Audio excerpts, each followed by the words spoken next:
Welcome to Fans Fight Back on the PitchBoxing app. Myself, Martin Theobald, and with me, Sam Heaton. How you doing, Sam? Not bad, mate. You? All right, sporting your Wigan Athletic jumper. Absolutely. Have you got a new manager yet? Well, the four names that we've been told are Stephen Gerrard, Duncan Ferguson, Sean Maloney, who used to play for us, and a guy called Neil Critchley, who managed Blackpool up to the Championship. Not quite the stellar names, that perhaps people were imagining. Yeah, I mean, Gerrard, that seemed like a big step down from the Premier League. Ferguson, out of Everton. I can see him doing that. Ferguson, I can see. Yeah. Critchley, I think, probably be the smartest one of those. He is the most experienced of those managers. Someone to save the season. Anyway, that's by the by. Absolutely. Do you know what? I've realised I've put together... We'll start off on something I haven't got the agenda or on my agenda because I completely forgot that it even happened. Sonny Edwards was fighting on. Oh yeah, up in Sheffield. I completely forgot and I hadn't written it down. Yeah, I must confess I haven't seen. I know he won, and apparently he won quite well. Yeah, I mean, he seemed to he was almost cruising the start of the fight, and then I took off about round 7, 8 because I thought I know how this goes. He wins. Yeah. And then the scores were a lot closer than what I thought they would be. Right. Okay. So I mean, so what were the scores in the end? I can't remember. I think he won by about 3 or 4 rounds on 3 or 4 rounds. Okay. That sounds like a typical Sonny fight. He is one of those guys where once he sort of sets himself into a rhythm, unless you can really do something to get him out of it. I think Martinez obviously was a bit more sort of straight away. He's very difficult to deal with, Sonny Edwards, because he's just a bugger to fight. He's quick. He's got a great jab. He's very clever. Obviously not, the biggest puncher in the world, that the guy who gave him shit and ended up getting his head kicked in might disagree with that. But, for professional boxers at least, he's a bit of a pain to deal with. And yeah, Sonny, well, where does Sonny go now? Because we talked about him last year, didn't we? Was it about the Chocolatito fight? I think Edwards himself, actually, not Edwards, Martinez, sorry. If Martinez had pulled out, there was talk of Edwards replacing him. Obviously, Chocolatito's going on to Estrada, isn't he? Yep. Oh, I think that's booked. I can't remember. Booked, yeah. It is booked. Okay, so maybe that's something for him after the go for the winner of that. Not sure he'd do very well, but. Yeah, I mean, there's that Ban Rodriguez fight as well, isn't there? It keeps getting spoken about. That he's on a bit of a roll, though, Rodriguez, isn't he? Yeah, there's an issue, I would guess, with Sonny going to America. Yeah, possibly. I might be wrong about that. I don't know. So I think there's maybe a problem with that. Now, if he can't go to America, unless Dubai are going to put some money up, who knows? There are people in Dubai that have money. Well, there are, yeah. We don't speak to them. Maybe a link to why you can't go to America. Possibly, yeah. It might be related. Who knows? Yeah, I'm not saying that it is. I'm not saying that it is. But whatever. It seems unlikely Ban Rodriguez is going to be rushing over to fight Sonny Edwards on Fight TV on a streaming app that's free. In a Sheffield, seems unlikely, where an awful lot of tickets, from what I understand, were given away. Right. Okay. Well, I must confess, like I said, until you mentioned it, I had seen the result. I didn't see the fight, and I had forgotten about it. Yeah. What that says about it, well, I'll let you draw your conclusion from that. I forgot to put it on an agenda where I've also included John Fury's tits. So that tells you everything you need to know. Right. Right. Yeah. Moving on to what is on my agenda. The Sky card, we're just saying that we've seen various bits of it each. Yeah. You seem to have seen the Natasha Jonas fight, which, again, boxing has not been high on my list recently, and I did forget about that, but I did actually tune in time to see Ricky Hatton. Yeah, see, I missed Ricky Hatton, but if we start off on the Sky card, so there were a few fights on there of note and of interest. Okay. Frazer Clarke. Now, I've copped some flack for this online, but Okay, go on. Lay it on me. Let's hear it. Yeah, let's see your reaction or response. Frazer Clarke gains absolutely nothing by fighting Kamil Sokolowski and beating him 60-34, which he did. Really? Shouldn't he be knocking him out? Unless he knocks him out in a couple of rounds and does better than, say, Janilov, or at least equals what Janilov did, then there's no benefit to me in a 31-year-old Frazer Clarke who's been a GB member for the best part of 10 years. Yeah, a decade or so. Someone who his last real win, Sokolowski, was 2018 against Nick Webb. His last win of any note. So when you get these commentators, when you get these promoters coming out saying Sokolowski's a danger man, if you're not on your game, he's going to beat you, right? What he does is he can beat George Fox. And I don't count that as a real win because we don't know anything about George Fox particularly. Well, I know a little bit about him, but yeah, I won't know about him. He's Don Charles's son. He's right, okay. But his level is unknown. He's a small hall boxer that's come up, and then he's got beaten by Sokolowski. David Adelaide arguably lost to Sokolowski. We don't really know David Adelaide's record or level yet. Because he's a sparring partner, or was for a while, as I recall. Yeah, so in my view, Sokolowski is a danger and a threat to any boxer coming out of that small hall level, just below the English level. Yes, Sokolowski could be your worst nightmare. Turns up for the night. Not to a GB Olympian. If you have an Olympic bronze medal, Sokolowski is not your worst nightmare. Sokolowski is not a threat. Sokolowski will not beat you. He should not be in the ring with you and be sold as a danger and a threat. No. He's there to get knocked out. And if you don't knock him out, there's question marks. Yeah, there is. Mason Coleman knocked out a more peak Sokolowski than Frazer. Yeah, he did, yeah.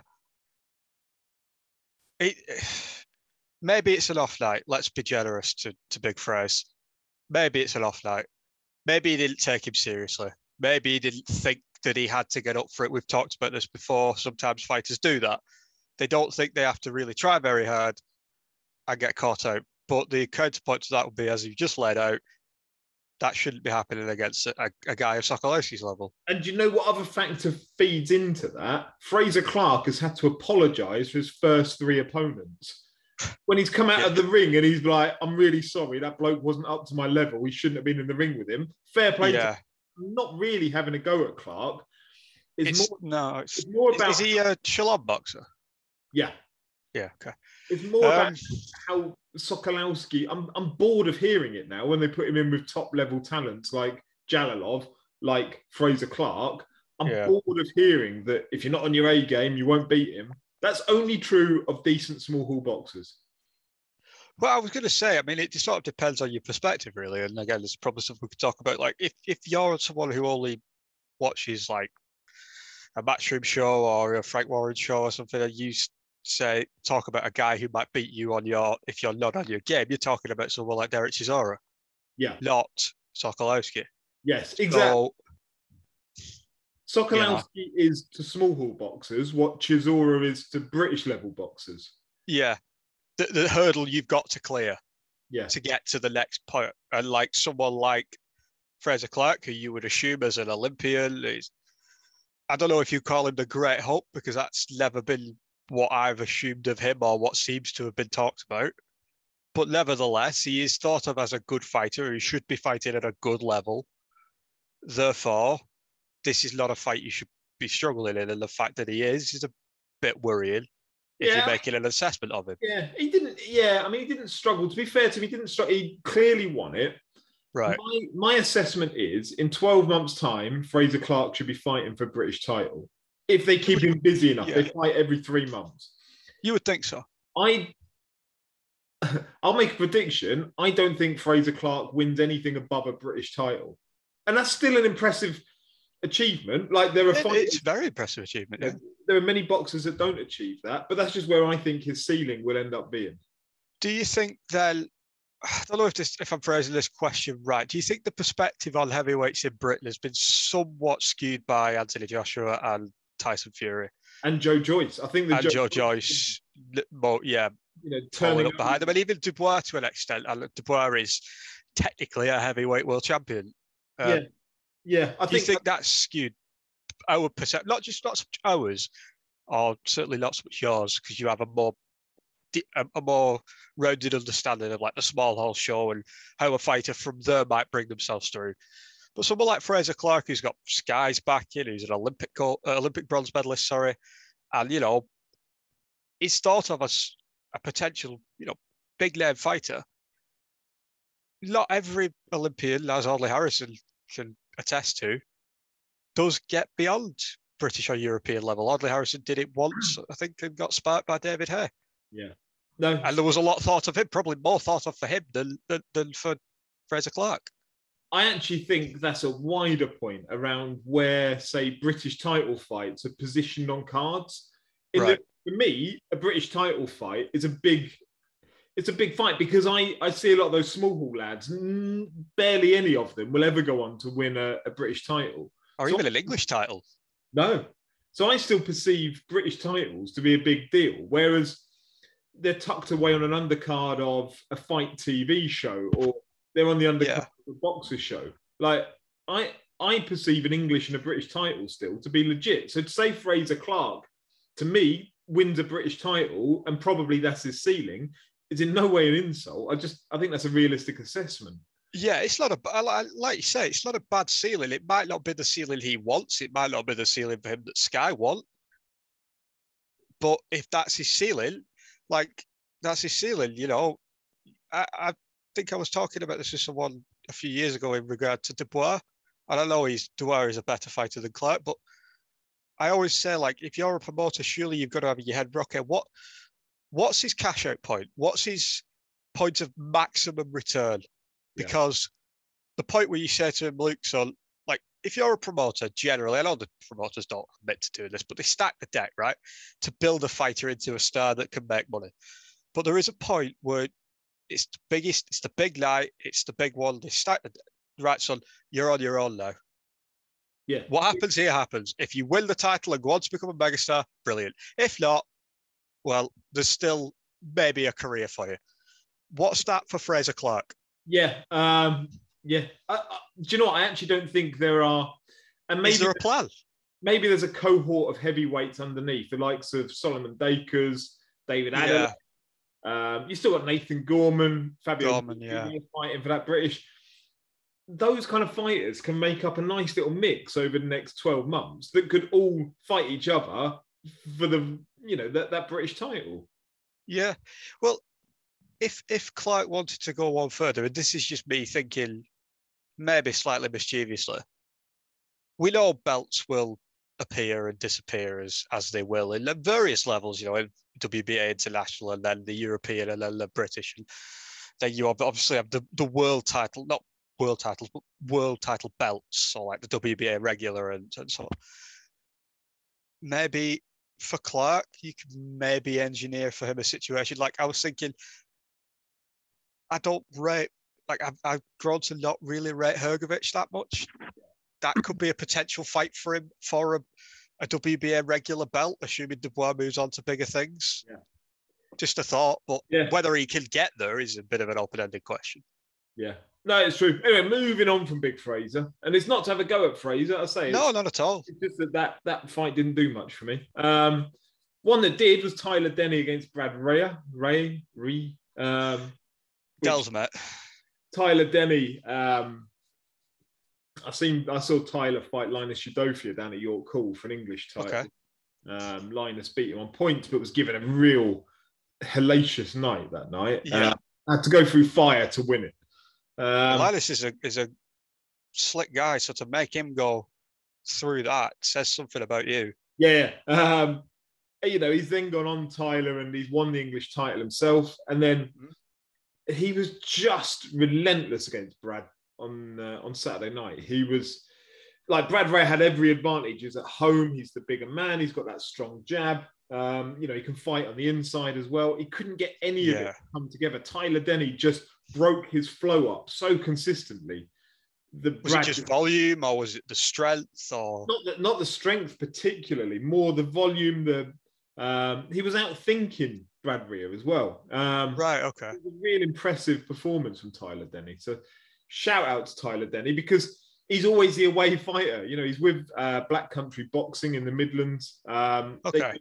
They don't have the platform to be able to give him the opportunities. So he goes and finds the opportunities, and he always puts up a brilliant effort.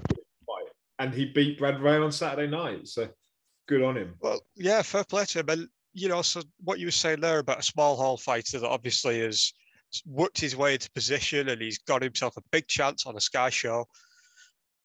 Yeah, this puts him in, I don't know, well, money for him, certainly. More money than probably he'll get at any other point in his career, I would guess.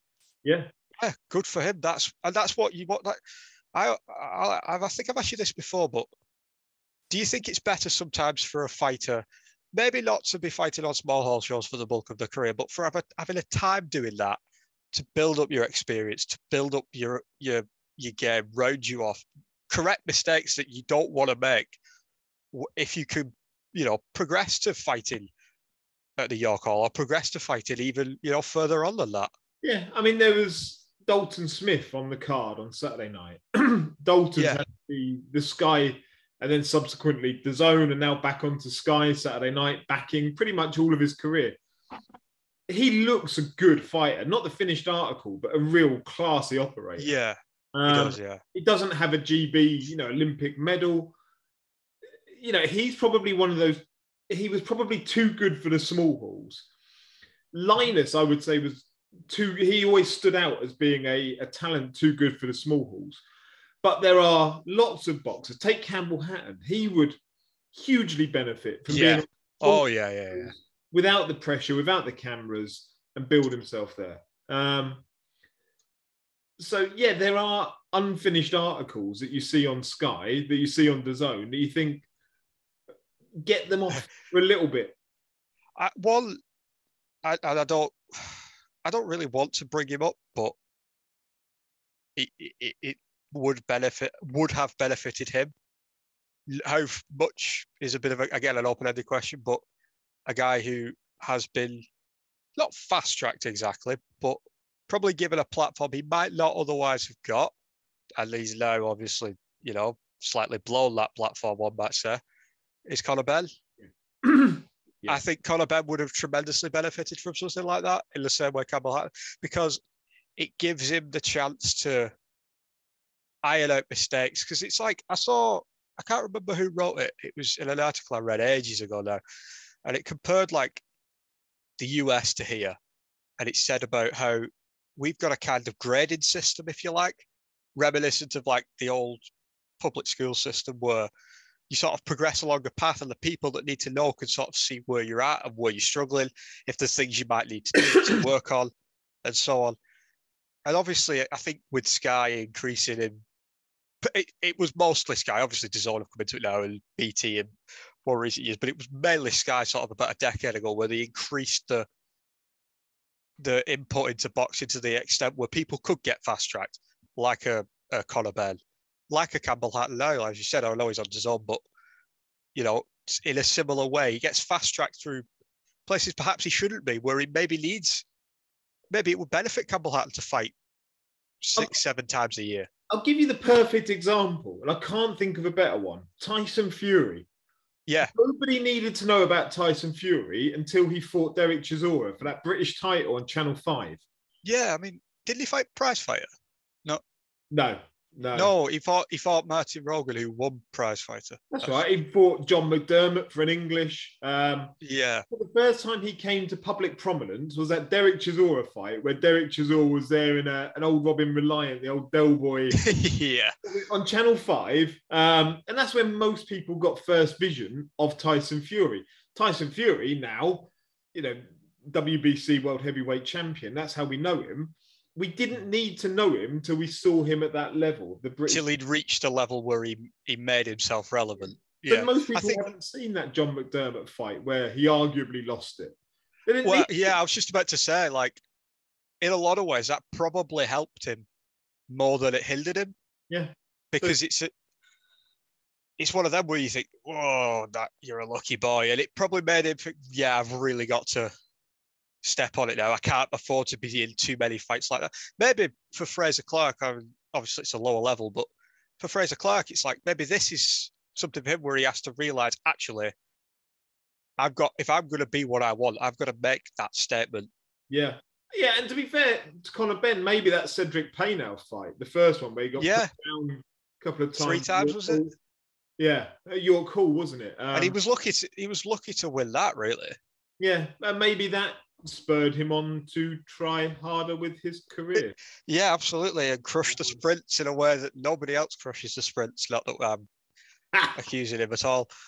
But anyway, what's the latest with Ben? Actually, I've been meaning to ask because I've seen various bits and bobs, but have we heard anything else? The only person we've heard from around any of it seems to be Dr. Usman, has reappeared on social media, on Instagram. I saw that guy's podcast. Not that I was cheating on you, obviously. And it doesn't look great, does it? Let's be honest. I mean, I know, look, context and what this part of the discussion with things said and this and that, but the fact that you're talking about how to get around that looks bad. Equally, yeah, it looks terrible. But if you want to go off and do that and be an expert in that, cool, no problem. Go off and do that and be an expert. Not at that particular moment, no. Yeah. What concerns me more is where the British Boxing Board of Control license him as a board licensed doctor. You know? Right, yeah. Due diligence around this. It's a bit short, but yeah. By the by, Natasha Jonas Saturday night. Yeah, no, you need to lay it out. I understand she won, and from what I gather, it was a good win, and she looked really good doing it. Yeah, and when the two ladies met in the middle of the ring, and you'd seen it at kind of the weigh-ins and face-offs, but when they got in the middle of the ring and the stuff you'd seen backstage, that lady she was fighting looked, number one, huge, and number two, like a psychopath. She was like she came across a bit crazy, like in the changing room, what have you. She had that air about her that you're like, crikey, Tasha's in a hard fight here, because this woman's so much bigger and looks crazy. It's always worrying, isn't it? Yeah, she just kept coming forward, closing Tasha down against the ropes. But Tasha was just jabbing her head off, moving, slick, lovely combination. She'd throw 3-4 punch combinations and move, spin off and go.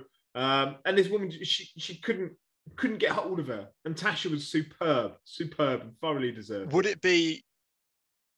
So what you've just said there, the thing that strikes me straight away is Katie Taylor's 2 fights with Delphine Pursoon, but what Taylor would have wanted to do rather than what she had to do. See what I mean? Yeah, and what Taylor did have the skill set to do, but got drawn into into a very, very tough war that was... I have to say, like, I remember those fights, they were pretty grueling. And it sounds like, from what you're saying, and I did read a Sky report from what that said, that Tasha managed to avoid that for the most part. Yeah. There were moments she did get as you would expect in a fight like that. I got a boxer against not a brawler, but a bruiser, someone who's tough and rugged and relentless. If she's boxed her way through that against a much bigger opponent, that's tremendous. Yeah, it was brilliant, actually, and thoroughly enjoyed it. There's talk now of, do we get Terry Harper as a rematch? Yeah. That'd be fun. That seems a logical fight, Terry Harper. It does. It just seems like there's a lot of egos involved that perhaps wouldn't allow it to happen. And I'm not talking even about the fighters particularly. I'm talking more about Steffi Bull getting involved. Then he starts mouthing off about Tasha never signed the contract for the rematch and blah, blah, blah. And it seems like there's money and there's a lot of like bad blood that seems to have settled between them that perhaps, I don't know. Could get in the way. Well, again, you know more, you have a better insight to fighters than I do, because I'm just an outsider as a fan. I know a couple, but not quite the same way you do. Is that a thing that, like, because you've got to think that in the cold light of day, fighters fight. I know people talk about titles and everything. Yeah, the titles are part of it, but primarily fighters fight to make money. That's why they fight. So if they know that there's money on the table, and yes, we've seen it obviously with Joshua and Fury and what have you, but for a fighter like Tasha, if there's money on the table for a big fight that she could have, and for Terry as well, are they really going to let egos get in the way of making money in that way? I would Not say that you can expect boxing to ever do the right thing, because again, I'm sure we'll talk about this in a bit, but boxing doesn't do what it's supposed to ever. There's a blend of like the egos, the competitiveness, the money, all those things kind of blend in. But it comes down to scale ultimately. So if you told Tasha and Joe Gallagher that there's, let's call it 100 grand on the table to fight your mandatory, or there's 110 to fight Terry Harper, she'll probably go and fight a mandatory, I suspect. If you told her there's 500 grand to go and fight, well, that's different. Harper, then you'll make the Terry Harper fight. Yeah, of course. I guess it depends on what's on offer. Okay, so on that basis, you're talking economies of scale, and obviously there is the elements of different promoters and so on. What weight's Katie Taylor these days? Lightweight. Yeah. Light welterweight, which I think is what. Lightweight, I think. So not massively below Tasha's weight. No. And you'd assume Tasha could probably still make lightweight. Talking about economies of scale and money. Yeah. There's a bigger one than that. Maybe Clarissa Shields and Savannah Marshall's rematch. Yeah. But apart from that, is there a bigger fight for her? And it seems like the women are more open to the idea of moving up and down in weights anyway. When you look at Terry Harper jumped 3 weights or whatever it was. Yeah, exactly. Go up. Chantel Cameron's knocking about there as well. She'd be there are so many names that could be put in there. It's great to see Tasha Jonas have this Indian summer to her career. And yeah, it is. Yeah. She had that loss relatively early on in her pro career to the French lady that I can't remember the name of, that seemed to derail her, and there were a lot of questions. So it is lovely to see.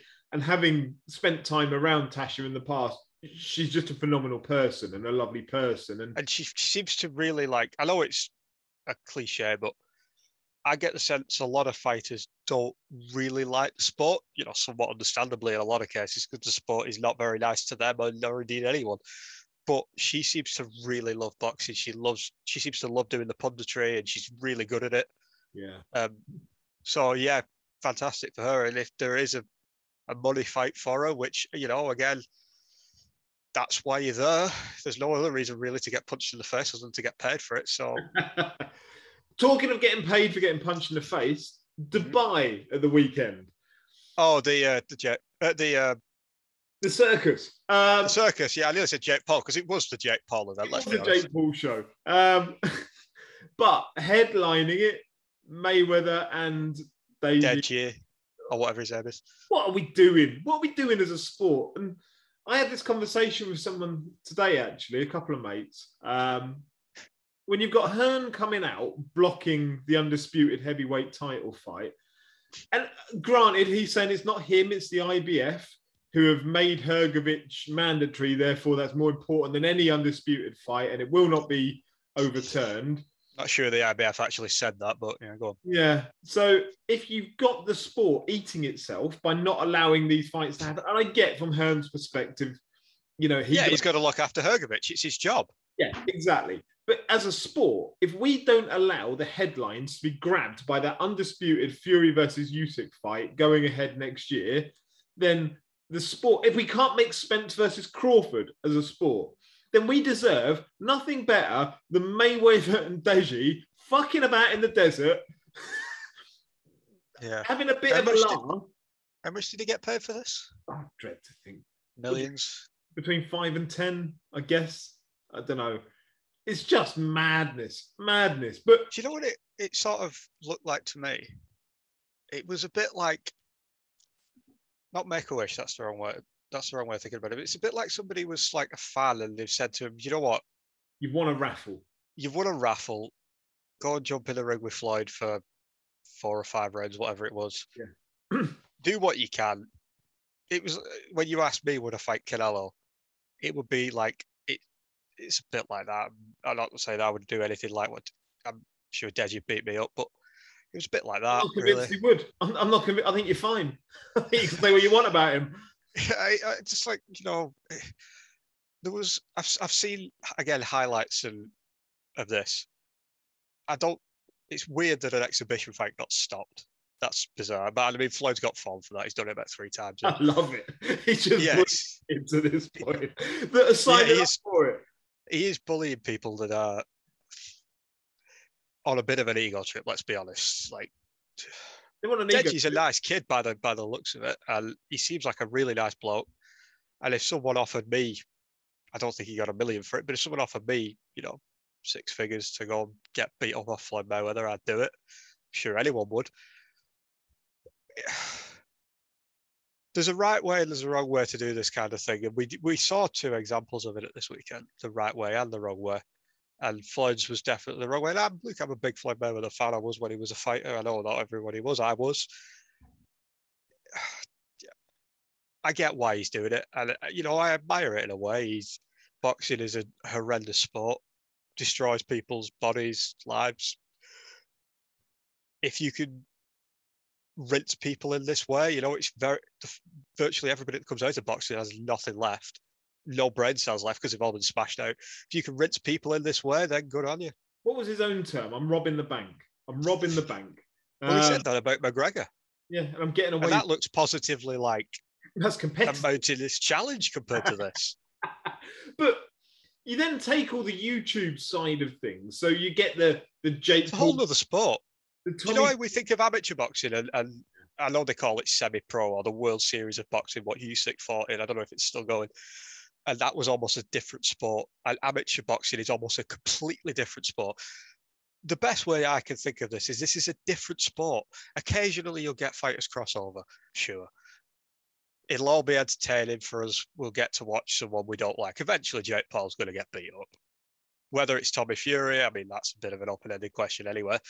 But whether it's, Tommy Fury or whether it finally gets to fight Canelo and gets literally annihilated by the very first punch that lands, he'll get paid handsomely for it, and fair play to him. But it's a different sport.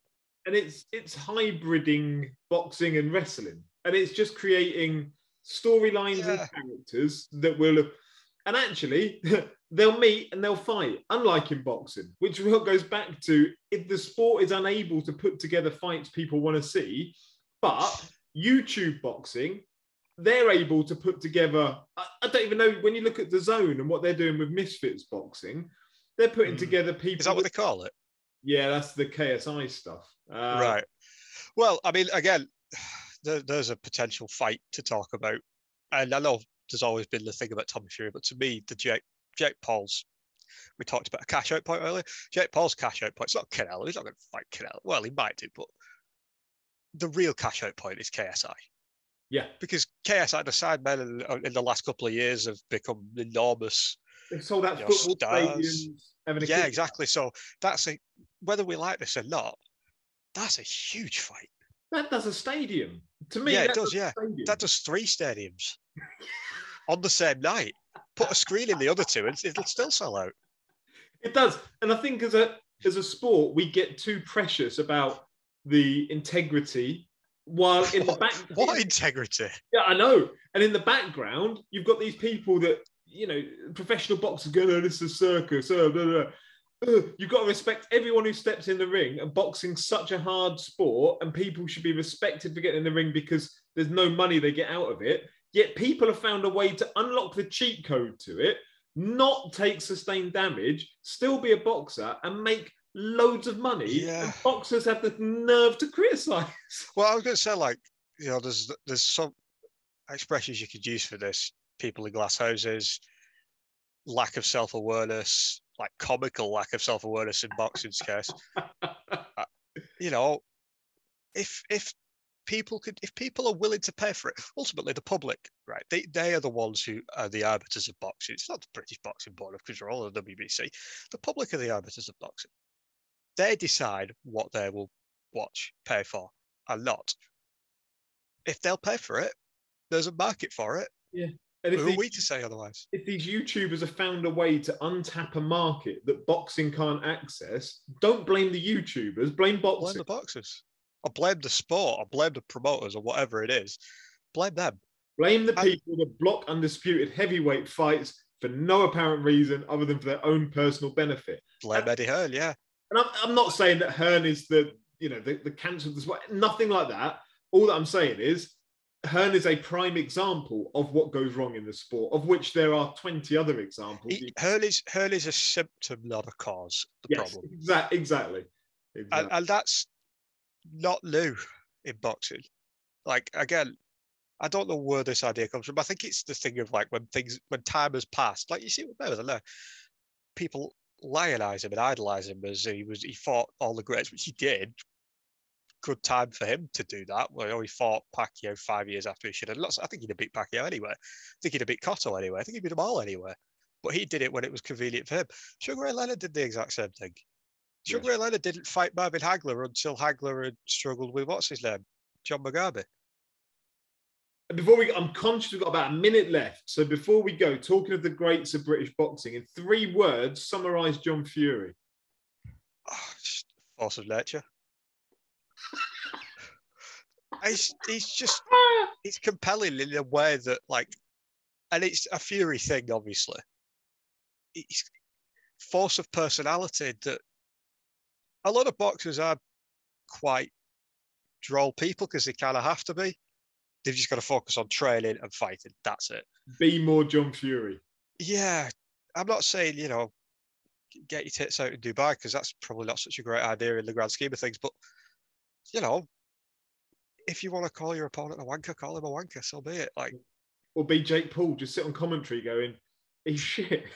And I beat him, and I'm not unconvinced he wouldn't. Like, he might well do. Given off what I've seen of Tommy Fury, I'm not entirely unconvinced that Jake Paul doesn't beat him. I agree entirely. Right, I'm conscious we've run out of time, Sam. We've flown through that. Yeah, we have, yeah. So we need a longer one at some point where we'll sit down and get into the sport. Let's do that. But for now, thank you very much, mate. No problem. PitchBoxing. Always a pleasure. Thank you very much, Sam. Take care, mate. All the best.